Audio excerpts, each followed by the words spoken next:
I'm very excited about launching today's event, and I'm going to turn it over to one of my partners, Ophelia Medina. She's the First 5 LA Senior Program Officer, and she is going to introduce our first guest. So with that, I'll invite Ophelia onto the screen. Welcome, Ophelia. Thank you so much, David. Can you all hear me? Just making sure Yes. that okay, perfect. Thank you, David, and good afternoon, everyone. I am honored to be here on behalf of First 5 LA, a publicly funded early childhood advocacy organization dedicated to working in partnership with others to strengthen systems of support for over 650,000 children and families here in LA County. At First 5 LA, and in partnership with others, and as a policy and system change organization, we are committing to strengthening early childhood systems and family supports for LA County's children so that they enter kindergarten ready to succeed in school and in life. And it's even a greater honor to introduce Assemblymember Kevin McCarty this afternoon. A lot of us knew of the Assemblymember from way back during his days at Preschool California, where he advocated for California's young learners. Since 2014, when he was elected to the California State Assembly to represent the 7th Assembly District, which includes Sacramento, West Sacramento, and parts of incorporated Sacramento County, Assemblymember McCarty has continued putting young children at the forefront. He currently serves as the chair of the Assembly Budget Subcommittee on Education Finance, which oversees the largest component of California's multi-billion-dollar budget. As chair, the Assemblymember has made historic investments in public education, including expanding access to preschool for low and middle income families, providing greater career technical education program, and increasing student enrollment at our public colleges and universities. But he has other legislative priorities, including addressing housing affordability, fighting climate change, championing criminal justice reform, curbing gun violence, and advocating for the middle class. So please welcome Assemblymember Kevin McCarty. Thank you. So I apologize here. I'm unfamiliar with the format. So what are we looking to do right about now? I'm here. So I'm not going anywhere. Just remind me like what's going on. So Assemblymember, you have about 5 minutes just to give us a little bit of an overview of the budget, some of your key priorities, and then after we have Chris Ferguson from Department of Finance, we'll have a few questions for you. Okay. Excellent. So thank you for that kind introduction, and good to see you, David and Ophelia. I'm sorry that Sonia is not with us today. I understand that she's out today. I've enjoyed being a partner with you all on this early education quest for a better part of a decade. And as you said, this is a dream budget. I kind of joke with my staff that maybe I should just resign from the assembly, because everything I've ever wanted to do as far as adequately funding our schools, after school programs, early ed, from childcare access to universal pre-K to higher education is in this budget. I will say it's in the Assembly Senate version of the budget. We're still arm wrestling a little bit with the governor's people and Department of Finance. I think we'll diplomatically say that in a few moments. But the version that we put forward, which is pretty close to what the governor has. We just go a little bit further as far as one-time and ongoing expenditures for education mainly. Is really transformational. If you look at what we're putting forward, in this year's budget, we really have a chance to change the trajectory of lives in California. Lower income families and kids are left behind, and we've been trying to deal with this struggling, this nagging achievement opportunity gap for years. And what we have before us today is a chance to really lift up the entire ECE network, not just universal TK, which I'm a big supporter of, but finally have the answer that all 4-year-olds would have free, publicly funded, state preschool through our transitional kindergarten program at local school districts. But by doing that, you'd free up like $1 billion to shift over to serve more 0 through 3. So what does that mean for families? It means that low-income families would have at least 2 years of quality early ed before their youngster starts kindergarten, and that would really address the kindergarten readiness gap. I know there are some, lingering issues as far as implementation, how this impacts the field and center-based programs, but we're convinced that this is a win-win-win, that no one's going to get left behind, that the current programs that serve 3 and 4s. They would be able to serve more 3s, which would be phenomenal, and be able to serve more 0 and 2s too, with the increased rates that we're putting forward in this rate reform package in the budget. As well, you know, these programs would be able to serve 4-year-olds if those families decided to do so. So there is that choice, just like parents can do so today for TK currently, if they want to continue to go to their general child care program and not go to the TK classroom. So we're going to clarify that as well to hopefully address some of the concerns. But we think there's enough, you know, funding for slots that all these center-based programs, whether center-based or family child care homes, will have more than enough kids to serve. And frankly, it's going to be the opposite. We're going to have to go and hire more people to fill these slots as we expand them over the coming years. So, you know, this really, as I've always said, I don't want to be a broken record here, but if you look at, you know, some of the top issues that we're trying to address in California, I said earlier, the student achievement gap, it's really the opportunity gap. You know, when you look at poverty, intergenerational poverty specifically, and if you look at criminal justice issues and, you know, the race-based school to prison pipeline, you know, these are all important issues that we're trying to tackle in California. And every economist and researcher will say, if you want to work on those issues, the number one thing you can do is invest in our youngest kids, you know, our early learners. So that's what we're doing. We're stepping up like never before, embracing what was in the Assembly Blue Ribbon Commission, which was put forward by Speaker Rendon, which I co-chaired, which I know many people in LA worked with Speaker Rendon before in his prior life in early ed and on this Blue Ribbon Commission, as well as the governor's master plan for early ed. So we are implementing that in one full swoop. And this is just an amazing opportunity to really transform many lives in California through early education. Not to mention the stuff we're doing, as you said earlier, in K-12 funding. We're, the highest watermark ever on funding per pupil funding, investing in community schools. The governor's proposal to make after-school programs universally available too for all low-income kids for the after-school programs, so they'll have to ration access to that, as well as we're dramatically expanding higher education access for UC and CSU enrollment, as well as adequately funding our community colleges. So I'll stop there. That was, a few minutes, and wait for the Department of Finance and look forward to Q&A.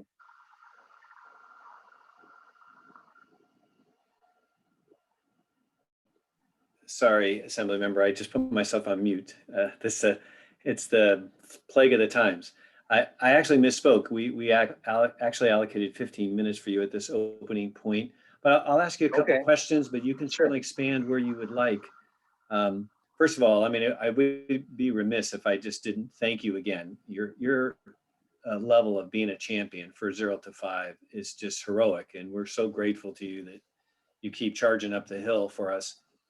But obviously, the criticism that's been leveled at your TK bill by some in the 0 to 3 community. We were advocating ourselves for all of the above, which you just related to it with the Blue Ribbon Commission, with the master plan. Of course, all those solutions that you helped design and support respect the mixed delivery system and are trying to improve funding and the overall build out from birth to 5. So we were pleased to see some of the compromises that came through, and love to have you just further address any of the concerns that are probably on some folks' minds about the TK proposal and how it fits in a comprehensive approach. Yeah, I think the biggest, well, first of all, most people are super excited. Most people in the ECE field are just like, what did they do? They're doing all of that. So they're very, very pleased. And the governor did a lot in the May revise, which they'll talk about. They funded, of course, universal TK, which I'm the author of and supportive of. They increased slots for childcare by 100,000. We, did a bit more. We increased slots by 200,000, and we're funding this rate reform, which most of people know, but some that don't, we pay inadequate reimbursement rates for our childcare, whether they're family childcare homes or our state preschool programs, through these formulas that are They're outdated and they're inadequate, and the programs just aren't financially viable. But more importantly, you know,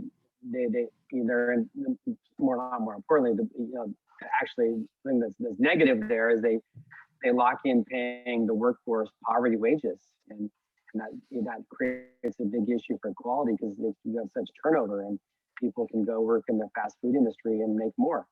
And many of the EC workforce, they're paid wages where they literally qualify for the low income programs that they're working in. So what does that say about valuing this workforce? So we are making this monumental investment north of $5 billion with all these pieces combined. Plus we waive family fees. We have about $1 billion for one-time money for infrastructure, for more professional development, for facilities, not just TK, but childcare facilities. So we think we have a whole package which addresses all these issues. That being said, there are still some people that are concerned that change is going to, upset the apple cart. And change is hard. I get that. One thing that we hear from the center's programs is saying, hey, we hear you saying you can serve more 3-year-olds, but you don't pay enough for 3-year-olds, and infants and toddlers cost more money. So that's why the whole piece with the rate reform is so key. And that's really the glue that keeps us all together. And this is kind of a line in the sand issue for the legislature, that we must have this rate reform in addition to all these other expansions, or else none of this works. And then, with TK, that there will be a couple hundred thousand 4-year-olds that are no longer in this system. So some providers who get 100% private pay, they're going to lose families that all of a sudden say, hey, I can get this for free. But I think that's a good thing, because there are a lot of middle-class families and even working poor families in LA that they're too rich to get free preschool because they make over, let's say, $50,000-$60,000. But in your housing market, they're still low income with a family of 4, and they're all their housing costs, and they're too poor to pay the $1,000 a month or more for pre-K. So we're going to help a lot of middle-class families. But some providers are focusing on how this would impact their viability. And our answer is, again, we think that there's enough new slots with higher rates to serve all of the 0 to 3 kids who currently are not served. Plus, this is not going to happen overnight. TK is going to be a multi-year kind of rollout. So there will be time to deal with kind of the implementation issues. And we're working with the groups that are concerned to try to address some of these technical issues as we put forward the final legislation, AB 22. Thank you, Assemblymember. And let me go even younger now. I had the privilege of serving on the governor's paid family leave task force. Mm-hmm. And you last year supported with others our first set of recommendations, which were on job protection. As you may know, one of the recommendations we made was getting to full wage replacement, because for some of our lowest income parents, but really all of our parents, they can't even afford to take leave if they're going to get reimbursed at a rate which they can't live off. Mm-hmm. So our recommendations included getting to 90% wage replacement with after tax. That's pretty much full wage replacement. But the fund right now has taken such a hit because of the economy. It would need to be shored up to even maintain the current level, let alone get us to a higher level. And we would ask that you all consider a one-time infusion of resources into the trust fund that helps us maintain wage replacements at the current level, but also be put on a trajectory to a full wage replacement. As you know, just like the displacement that you're trying to do by TK, if we could accomplish that and let moms and dads stay home with their kids for the first 6 months, we don't have to fund the highest cost of childcare in that first 6 months of life. Love to have you comment a little bit on just paid family leave and what do you see as possible there? I don't have the technical answer for you on that. It's not. I'm all in supportive of expanding our paid family leave, which I worked on last year, and I helped with votes for that the final days of the session. I know that some members are trying to expand on it this year.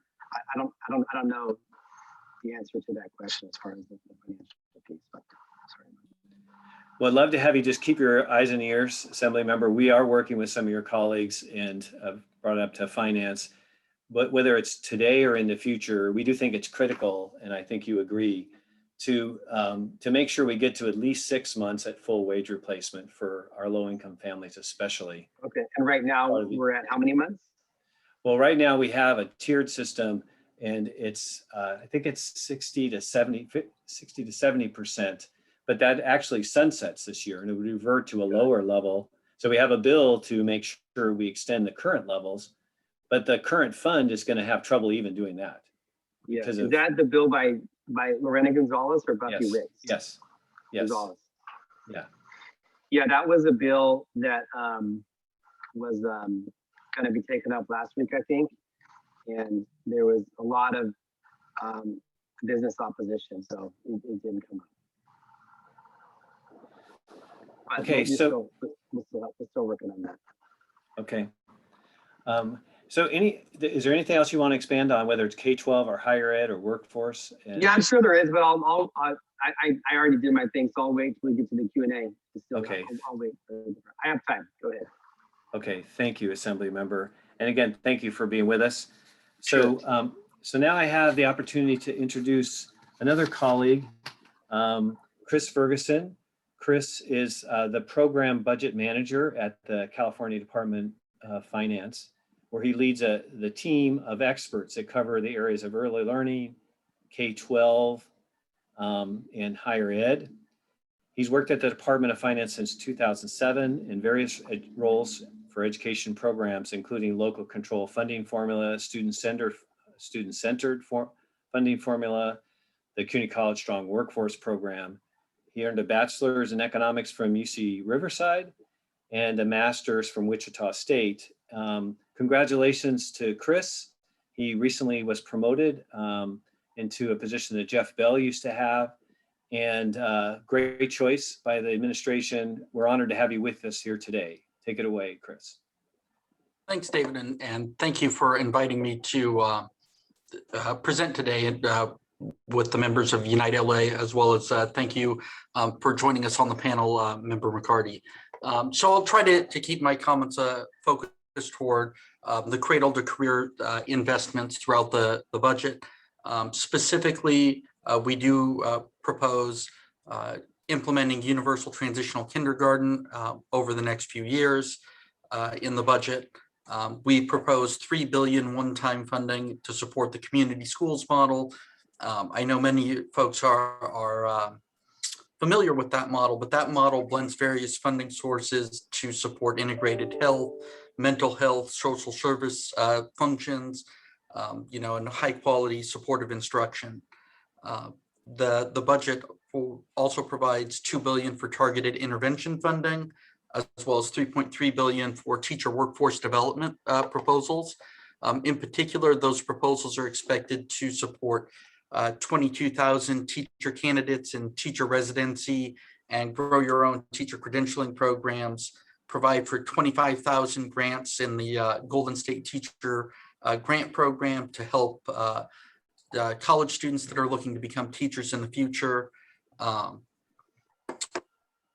couple, as I transition toward higher education investments, I'd be remiss if I didn't point out a $2 billion investment in the development of college savings accounts for our low-income students attending public schools. We've also proposed to establish those accounts for our low-income students, which are local control funding formula, unduplicated student populations, moving forward as new cohorts of students enter first grade. We have a proposal to set aside $4 billion to support the construction of affordable student housing at the UC, the CSU, and CCC campuses. In particular, we know that, for example, the LA Community College District has done quite a bit of work in terms of feasibility studies on how they can support their students in finding access to housing in the LA region. We've proposed $1 billion in federal funding to support displaced worker grants, which would which is focused on helping individuals who've been impacted or lost their job due to the pandemic and haven't been able to find another job or weren't attending school previously, to try and seek out training or educational opportunities, support the establishment of a small business. The budget also proposes $1 billion split evenly over 2 years to support employment. And what this does with learning aligned employment, it's focused on our underrepresented student populations. But one of the challenges that we've noticed for our students throughout the state is it's often difficult for underrepresented students to connect with industries in their areas of study because they may not have those natural connections to those employers. So we're focused on trying to do what we can to help connect our students with those industry employers. We also have investments to support regional collaboratives, $250 million one-time general fund to support the establishment of 5 to 8 regional collaboratives, K-16 regional collaboratives, that is, which would be partnerships between our educational entities, our business partners, and really derived at the local level and in local regions to help with that planning effort as we think about education in primary school all the way through our higher education system and ultimately into our workforce as well. And we believe that a lot of that is best done organically and developed at the local level. So we're trying to support those types of partnerships in the governor's May revision. We do provide 5% increases for the UC and CSU in the May revision, as well as there's a couple other workforce related connections. The UC operates the California Institutes for Science and Innovation, and we do put in 20 million consistent with that similar theme to try and help connect students at the University of California with innovative employers and innovative opportunities, as well as the May revision puts forward, and the governor's budget initially housed this, was 10 million to support the Computing Talent Initiative, which has a similar focus of trying to connect our underrepresented students with employers throughout the state.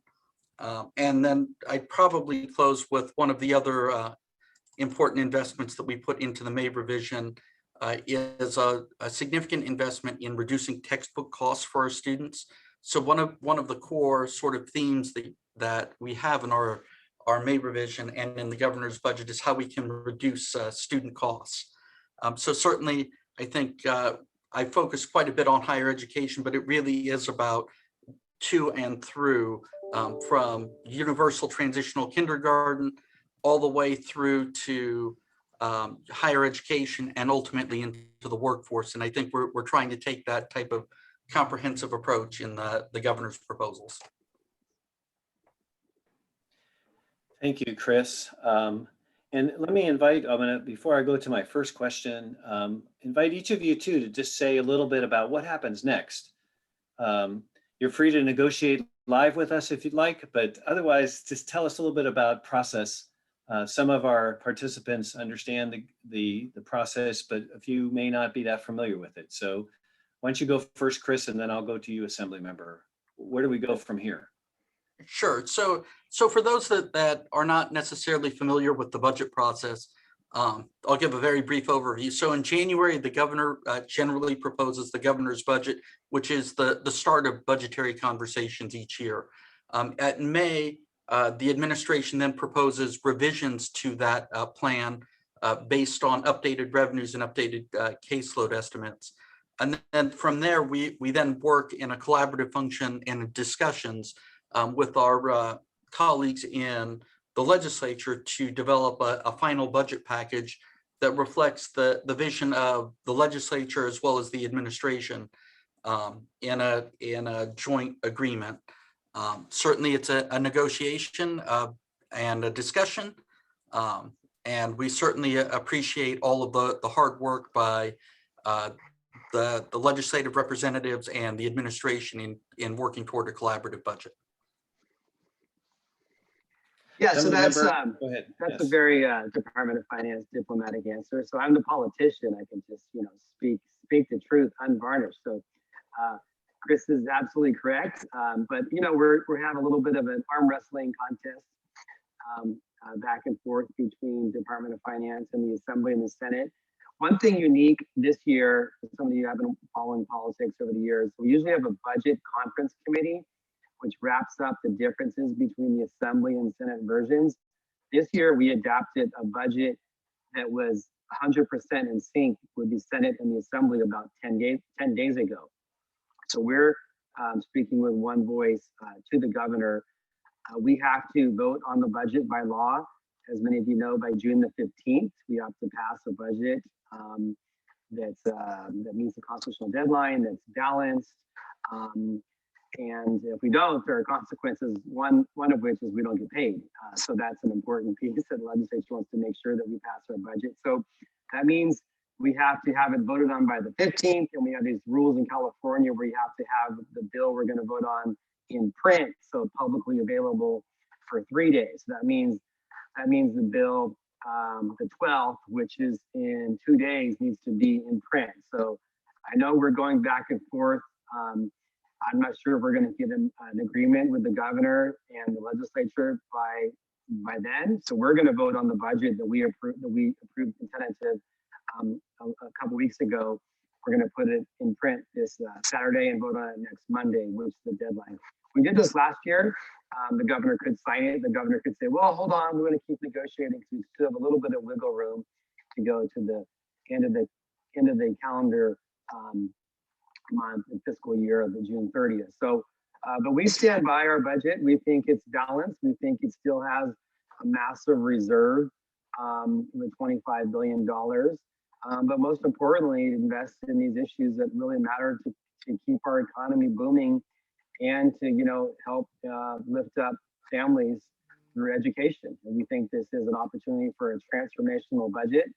The governor laid out a good foundation. We're doing some tweaks. I will say, if you look at the major differences are probably the legislature's investments in 3 of the things that we've talked about here today. The increase in child care slots, which is about $1 billion, the rate reform, which is roughly about $1 billion, and then our higher education and financial aid in UCCSU and financial aid, which is maybe about another $1 billion or so. So that's roughly 4 or so, between the 5 and the 7 billion difference that we have in this budget. We also do some healthcare expansion, focusing on immigrant families. That's a big priority for the legislature. So these are key issues, that we think are really important for California, for our communities that we're, fighting for. And so, but I will say roughly half of the stuff that's being held up between our version and the governor's budget are these issues that we spoke about earlier. Thank you, Assembly Member. So now we'll go to the first question from one of our colleagues. So I'll invite Ophelia to come back on. And I think she's going to address a question to one or both of you. And Ophelia, I'll leave it to you to decide if you're going to direct it to the Assembly Member or to the staff, to the finance staff. Thanks, David. I'll direct it to Assembly Member just because he started off talking about the early learning piece at the beginning. So really interesting to continue the conversation. Just like the title said, there's a once in a generation budget surplus. And there's definitely an increased prioritization in early learning based on our collective learnings from the still current pandemic over the last year specifically. So what does there still need to be done to support our youngest learners? And specifically speaking about our birth to 3 population. So wondering your thoughts on that. Yeah, well, we doubled the amount of slots that the governor had. And the governor's proposal is amazing any other year, right? So we'd be tripping over ourselves to try to get 100,000 new slots. Last few years, we increased it by 10,000, 20,000, and we're super excited. So the governor is 100,000 and we're 200,000. What does that mean? That means in California, we have a waiting list of 400,000, mainly moms right now who are on a waiting list to get their kids in subsidized childcare. And that waiting list will be cut in half. So, that's significant. That changes families. It allows that mom to go to work, go to school, really, take care of their needs, and well as provide the kid a great place to be during the day with, a family childcare provider predominantly. So, that's a big piece. We also have this, the rate reform, which makes these programs viable and that pays the workers living wages. So what needs to happen? Well, we already did it. That's our budget. We're voting on it on Monday. It's going to be in print on Saturday. So what you could do is, speak up about it. Tell the governor to embrace our joint assembly version. You can tell Mr. Ferguson right here, he's listening. But the governor, to give him credit, he knows these are priorities as well. And so he's not holding back on that because he doesn't think it's a good investment. They're trying to balance how much is available. But we think we have money from federal funds, from one-time money, and with the booming economy. These billionaires are doing very, very well in California, and not just billionaires. Upper, people who make north of 200,000, not just the Bill Gates of the world and Elon Musk, but California taxpayers are doing very well on an ongoing basis. So we think there is ongoing money in the budget with revenues to justify our expenditures. So our budget's not out of balance. We have in there, we think, adequate reserves, and we're making our case to the governor. So if you want to speak up and say approve the Assembly Senate budget, that will certainly help us. Thank you, Assemblymember. Chris, I'll give you a minute or two if you want to say anything to that topic or question Ophelia launched. No, I think the member answered it quite eloquently. If it's okay, though, I will put in a few links to our budget summary documents because I can see several questions in the chat box that I think might be helpful for your members and folks participating today. Sure. I was going to get to a question on the small business at the end, but if you want to take this moment to, I don't know if that was the one you saw, Chris, what are we going to do for small businesses? It is. And certainly I think the administration has put forward several proposals. There has also been some early action taken in the budget in February between the legislature and the administration.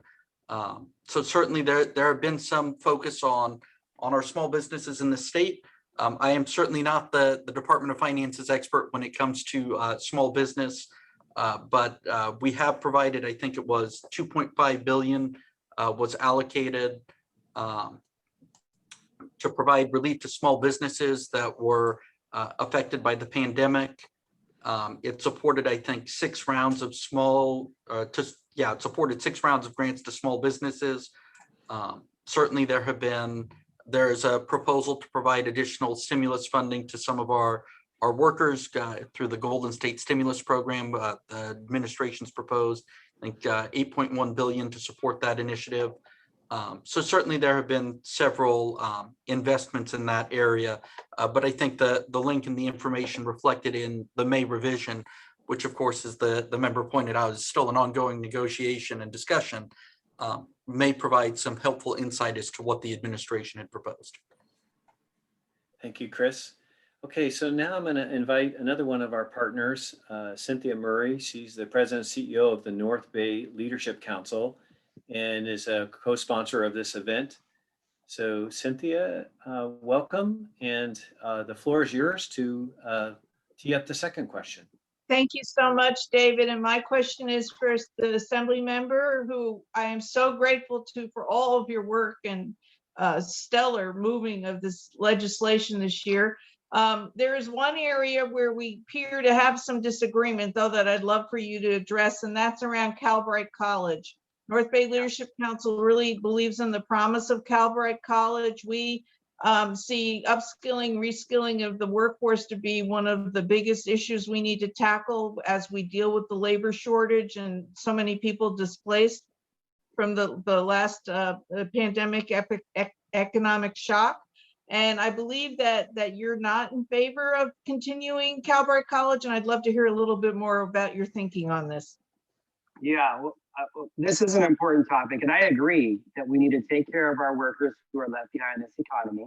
And I agree there's a lot of promise to help workers with some of the online opportunities where they don't have to go to these for-profit scam schools like, the diploma mill colleges.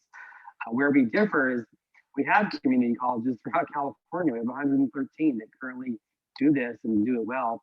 And have done it, frankly, with this pandemic. One thing we've learned is how to do community college with some of this online back and forth. So, you know, this Calbright College was taken up for a vote a few weeks ago, and there were 77 assembly members that voted to eliminate it. Not one voted to keep it. So it's not just me. I think early on, myself and Assemblymember Ting, budget leads, was saying we have a problem here 2 years ago. The state auditor came out, which just identified even more problems. We just think it's a failed experiment. I like to compare it to, you know, building the high-speed rail between Merced and Bakersfield. Just not a wise thing. I mean, the high-speed rail is good in California, but how about between LA and San Diego and Sacramento and the Bay Area? And more online opportunities for stranded workers is good, but this Calbright model is just not a good use of our expenditures. It seems that, you know, it has one very vocal supporter, and that's Governor Jerry Brown, who every year makes the calls to focus on saving one issue in the budget, and this is it. So who knows, this may be the call he makes this year to focus to Governor Newsom to keep it. The governor and others have made comments saying they want to give it one more year to prove itself or pull the plug. Again, you know, 77 assembly members voted for a bill by Evan Lowe a few weeks ago, which would eliminate this budget year. So the budget that we voted on a couple days ago, which is in the Assembly Senate version, does defund Calbright, but you know, we're still negotiating with the governor, and so there's no finality here. I would hope that at least you could give us that one more year. We do see that there are specific things about Calbright that the other community colleges aren't doing. And I have 2 community colleges as members, so I love them and want them to succeed. But I do see that Calbright offers other options to people, and we need all the options we can right now to get that workforce where it needs to be. So thank you for any consideration you could give us on that. Okay, thank you. And Chris, do you want to address that question at all? Sure. The governor's fiscal plan, both the governor's budget and the May revision, maintain support for the college, both its ongoing investment, which is 15 million Prop 98, as well as it maintains the one-time funding that the school has today that was largely appropriated in 2018-19. We understand the role of the colleges to help some of our workers in upskilling and reskilling opportunities. And you know, we know that there are, even pre-pandemic, that there were millions of Californians who had some college but no degree. And we know that this college could help them with help the students and those individuals with economic mobility, which we think is a critical issue to address in California. So we did maintain that in our proposal. But we recognize and understand the legislature and the member McCarty's comments. Thank you. So another question I would have, Assembly Member, it's a kind of a comment-ended question. United LA is proud to support AB 1456 Cal Grant modernization. Thank you for your championing this bill, and you got it out of the Assembly, I think, last week. It has a financial factor with it and a policy framing, as you know. I think the policy framing of modernizing Cal Grant is just brilliant. And again, I think you believe in that and you fought for it. The financial part is we are hoping a bigger investment in community colleges in the new Cal Grant that would be formed through this bill. And the Senate proposal that the Assembly signed off on doesn't do that. It really aligns more to expanding Cal Grants for CSU and UC students, but really doesn't give the support to our community college students that we thought would be advisable. Yeah, I wonder if that's not right, David. I don't think that's quite accurate. So I think you would be pleased. Yeah. Well, so please do talk about it. I'd love to hear you explain, and then just where you think that's going. Yeah. So the bills going forward in the Senate, which is a kind of a sweeping bill, which fully implemented, which would be, $1 to $2 billion. the budget action that we voted on this week has about $1 billion to expand financial aid. Or, not quite half and half, some to expand the middle class scholarship to help more middle class families become eligible and to pay for more of the tuition and non-tuition costs for UC and CSU. But the big part of it, which I'm really excited about, which is in our bill as well, is we deal with this issue with the Cal Grant program for the competitive awards, which are mainly community college students that apply later in life and they try to, go back and apply. If you apply for a Cal Grant when you're 17 in high school, if you make under 100 grand roughly and have a 2.0, it's an entitlement, it's a guarantee. But if you apply later, you have to go those same qualifications. You have to go in this competitive pot, and your odds of getting them are 1 in 10 or something like that. So we would eliminate the whole that dual policy there, because right now we've just ration access to it. So this would we estimate this would help an additional 120,000 community college students in California get financial aid. So we do think that it would, and that's the primary beneficiary here. And I think our estimates are about roughly between 30 and 50,000 for CSU and UC students each that would benefit from this change. And so it's not the full piece that we're proposing with the Medina bill, but it pays for maybe a third to half of what we're trying to do in that bill. And it would be amazing if we got across the finish line. We're still trying to convince the governor to do that. And one of the ways we're talking about it is that this is a path to debt-free college. There's a lot of debate across the nation about free college, and it would be nice to have free tuition, but I'd rather use those scarce dollars to help low-income community college students from LA afford college and pay for free tuition for my girls who are about to go to middle school. So I think that the system we have here in California, where we pay tuition, it makes sense because the majority of students low income, we get their tuition waived through financial aid. So I'd like to expand more money to increase the number of students who fall through the cracks and don't get aid in the first place, who are financially eligible, as well as expand these non-tuition awards. Because the average UC and CSU student who gets a Cal Grant, they still graduate with 25 grand in debt, and it has a huge impact on them finishing college in 4 years, being able to go and buy a home, start a family, and so forth. So it really impacts our economy. So what we're saying by doing this, we'll have an opportunity where if a student gets a Cal Grant, has their family pay their traditional family contribution based upon their income, and work, let's say 15 hours a week, like so many of our students do, then there would be a path for students to graduate debt-free with zero debt in California. So that's why we're calling it our debt-free college plan. Thank you, Assemblymember. So now I'm going to invite another one of our partners to ask the next question.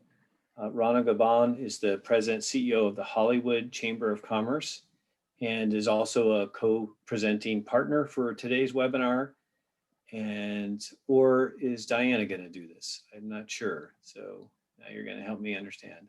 Oh, there she is. Hi, Rana. Sorry, I think I was logged in and registered. So Yeah. there's a confusion, but it is Rana. Welcome, Rana. Nice to have you, and the floor is yours. Thank you so much, David. First of all, I'm just going to express my gratitude for the partnership with Unite LA and the great work that you guys do and how we can bridge between our workforce and our business community, and really appreciate the partnership. So thank you for having us here. And I would ask the question to the Assembly member, and really primarily on how can, in the effort that you're working on, how can the business community really support you and the legislator and our educators to improve our students' educational attainment? And before you take my question, actually on a personal level, I'm going to say, as a single mom, I'm going to say thank you for all your work on behalf of all the moms out there. We appreciate those efforts as well. So turn it over to you, Assembly member. Well, I'll start with talking about your last point. And, I think it's the morally right thing to do to invest in our youth and our kids and especially our single parents. But I'll say for me, I was raised here in Sacramento by a single mom. My mom had 4 kids. She went to school at night, worked during the day, and I had no idea how she raised 4 kids. And she's since passed away, and I know she'd be excited to see be pushing expanded childcare, but we benefited, with subsidized childcare with my little brother and I when I was a kid. So, I know it helps families. It's not just something on a piece of paper. I know it impacted me, and I see families throughout California that need help and that benefit, and it helps them get a leg up and go back to school, get their career in line, and helps the kid do well in school. So it's a total win-win for California. That being said, what can you do? Keep being you. Keep being the LA Chamber. I say over the years, the LA Chamber and the Bay Area business groups, I forget what they're called. They're extremely helpful when we talk about early education, because if we have, the early education providers show up, the center programs, the teachers, of course they're going to support more money for early ed. That's what they do. But when we get unique voices like the LA Chamber, or I remember a few years ago when we were doing the TK for All bill, back then the CEO of AT&T called the then appropriations chair and made the pitch for the bill. And I remember the appropriations chair is like, why is the CEO of AT&T calling me about 4-year-olds? And the guy said, well, it matters for our economy and our workforce. If you want to have a global workforce, we need to invest in our education system. If you want a great education system, you start early. So having business voices show up and speak up, it really means a lot, and it's very helpful for the debate. And look, we don't need a lot of convincing here for the governor. He's locked in on this issue. We're finagling with him back and forth on how much money we're going to spend. This is a governor that campaigned on this issue when he ran for governor. The TV commercial, he only had one TV commercial when he ran for governor. And the only issue they had in those commercials were little kids and early education, talking about universal access for pre-K. So this governor gets it, but we need to remind him, hey, put your money where your mouth is. Step up and follow the commitment. They would argue they're doing that with the universal TK, but we're noting that it's more than that. We need to have the increased rates to make it all stick together, the glue, as well as the increased slots really helps working moms like you. Thank you. And just for clarification purposes, I do represent the Hollywood Chamber of Commerce. So now you have a third chamber that's in your corner and that's here to work with you and partner with you and add to the number of businesses that are here to really work with Unite LA and ensure that our workforce is taken care of. So I really appreciate it, Assemblymember and David. Thank you for having us. Thank you, Rana. I think you're guilt by association, by the way. The Assembly member is so used to us speaking on behalf of the LA Chamber, but Unite LA is proud to be a partner of the Hollywood Chamber. Let me conclude. Again, if any of our participants want to pose a question, there's a moment for that, but I don't see any right now that haven't been answered. So I'm going to pose one other one, the digital divide, digital equity. So we were super excited, many of us throughout the state, when we saw the governor propose $7 billion. This is just a terror to our state and to our whole country that we have so many Californians that are disconnected. So we are excited to see that. And the Assembly, I think, in Senate supported the amount, but some differences around the way that it would be rolled out. And I would just encourage all to agree on this. And certainly invite either the Assembly member or Chris to comment on the $7 billion and where do we think that?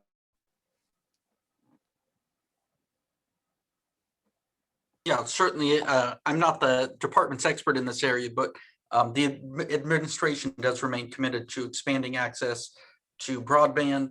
I think our proposal is intended to do that. Certainly, there are also some other tangential proposals. For example, in the California State Library budget, there is some money to expand connections and access to broadband internet to our local library system. So I would also highlight that. But certainly we recognize the need for both technology and access to that technology. We understand in this, because of the pandemic, we could see a lot of the distinction in the need for our students in our schools, in our colleges, having need for both broadband access, as well as the technologies, the laptops, in many cases, the Wi-Fi connections to access the internet, and how critical it was to a lot of educational programs as well. Whether it's fully online programming, whether it's access to that equipment, or whether it's a hybrid, say college course moving forward that integrates the use of technology and educational, in-person education.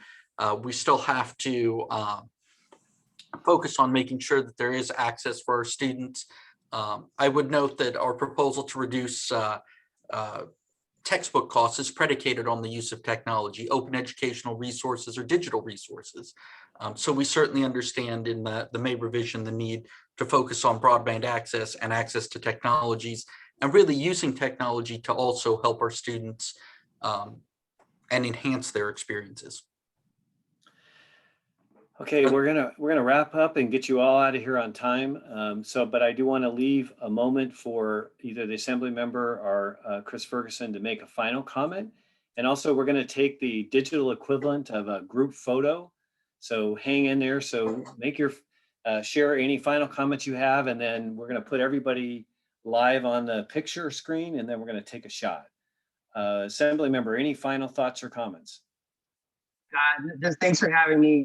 This is an important topic for California and for me, and I appreciate your engagement, United LA, the Hollywood Chamber, but historically, who I've worked with you before you had the switch, the greater LA business community on these issues, and your voice makes a difference. So thank you, and keep at it. Thank you, Assembly member. Chris, any final thoughts? I too would just say thank you for inviting us to speak today, and we look forward to the continued collaboration with Unite LA. We really appreciate both the written engagement and the personal engagement with the members to understand what's occurring at the local level and how we can use that to inform excellent state policy. Great. Well, again, I want to thank our colleagues, the North Bay Leadership Council, the Hollywood Chamber, VICA, the Small Business Majority, and First 5 LA. And my staff is probably making sure this picture is happening as I'm saying this, I assume. And I want to thank all of our participants for being part of today's webinar. And we look forward to you coming to a future webinar.